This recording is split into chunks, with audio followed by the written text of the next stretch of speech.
ஒரு 6 மாதம் உங்களுக்கு மூச்சு விடுற டைம் கிடைக்கும். ஏன்னா அதுக்கிடையில் யாரும் வந்து நம்பிக்கை இல்லாத தீர்மானம்லாம் கொண்டு வர முடியாது.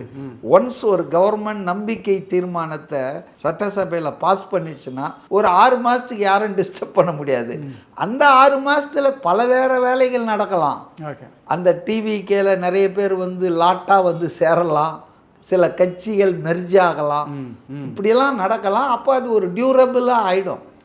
தொடர்ந்து இப்படியே இந்த 6 பேரை வச்சுக்கிட்டு 5 பேரை வச்சுக்கிட்டுலாம் கதை ஓட்ட முடியாது. அதுவும் சொல்கிறேன். இல்லை, அதான் சீனியர் ஜேர்னலிஸ்ட் மணி அவர் என்ன சொல்கிறார் அப்படின்னா, என்னதான் கூட்டணி இங்கே சேர்ந்து ஆட்சி அமைச்சாலும் கன்ஃபார்மாக அடுத்த 6 மாதத்தில் இங்கே வந்து இந்த மாதிரி ரீ எலெக்ஷன் வரதுக்கான வாய்ப்பு இருக்குது அப்படிங்கிற மாதிரி. அதெல்லாம் கிடையாது, வாய்ப்பே கிடையாது. ரீ எலெக்ஷன்லாம் உடனடியாக வராதுங்க. குறைஞ்சபட்சம் 1 வருஷம் 2 வருஷத்துக்கு உள்ள வரும். ஏன்னா அப்படி ஏதாவது இன்ஸ்டெபிலிட்டி வந்தால் கூட சட்டசபையை கலைக்க மாட்டாங்க.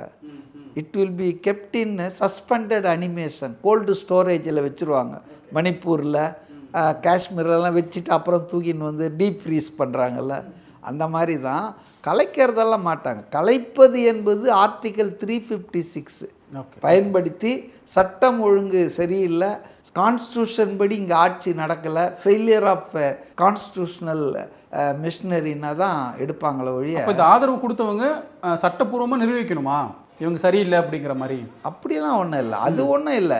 இப்போ இந்த 6 மாதம் கழித்து திமுகவே ஒரு நம்பிக்கையில்லா தீர்மானம் கொண்டு வரலாம். அப்போ கொண்டு வரும்போது இவங்கெல்லாம் அதுக்கு ஆதரவு கொடுத்துட்டாங்கன்னா தோற்று போச்சுன்னா அரசாங்கம் ராஜினாமா பண்ணி தானே ஆகும். ஓகே அதுதான், கலைப்பெல்லாம் வராது. Okay sir. இங்கே வந்து இந்த தேர்தல் முடிவில் பெருசாக பார்க்கப்பட்டது மக்கள் சாதி பார்க்கல, மதம் பார்க்கல, மொழி பார்க்கல, அப்படிங்கிற பணபலமும் பார்க்கல அப்படிங்கிற ரொம்ப தெளிவாக தெரிஞ்சிச்சு.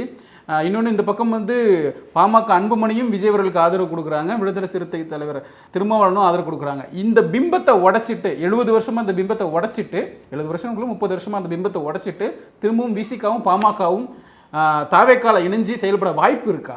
அரசியலில் வந்து நிரந்தர பகைவர்களும் இல்லை, நிறைந்த நண்பர்களும் இல்லை. Anything may happen any time.